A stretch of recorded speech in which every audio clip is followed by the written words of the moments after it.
তো গাইস, তোমরা কি জানো ফাইনালি গেমের মধ্যে গেরিনা দিয়ে দিয়েছে pink diamond store. Pink diamond event দিয়ে দিয়েছে গেরিনা 5 দিনের জন্য।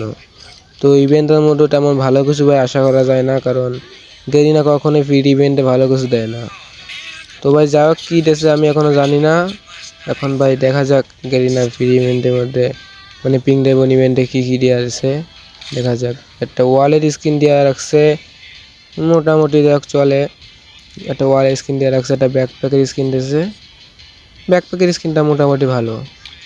আর ভাই দিয়েছে একটা, ভাই এটা রিং ইভেন্টের গান, ভাই এই গানটা তো রিং ইভেন্টের দিয়েছে স্কিনটা, আবার এখানেও দিয়ে রাখছে। আবার একটা প্যানের স্কিন দিয়েছে, ভাই প্যানের স্কিনটা মোটামুটি চলে। আর একটা বোমের স্কিন দিয়ে রাখছে। ভাই কারের স্কিনটা তেমন ভালো না, আবার তেমন একদম খারাপও না, মোটামুটি চলে। ভাই এর মধ্যে ভাই যে ওয়ালের স্কিন আর ব্যাকপ্যাকের স্কিনটা মানে মোটামুটি একটু ভালো।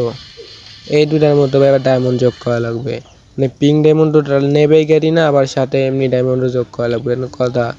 ওয়ালের স্কিন নিতে গেলে ভাই 130 ডায়মন্ড যোগ করা লাগবে, আর এই ব্যাকপ্যাকের স্কিনটা নিতে গেলে 100 ডায়মন্ড যোগ করা লাগবে। এই মানে 110 ডায়মন্ড যোগ করা লাগবে ব্যাকপ্যাকের স্কিনটা নিতে গেলে। ভাই এটা কোনো কথা? মানে এই পিঙ্ক ডায়মন্ডও খাবে খেলা, আবার এমনি ডায়মন্ডও খাবে। মানে মানে আজুইরে কিছু ইভেন্ট দিয়ে গেরি না, কীভাবে ডায়মন্ড খেতে হয় সব টেকনিক খেলার জানা আছে।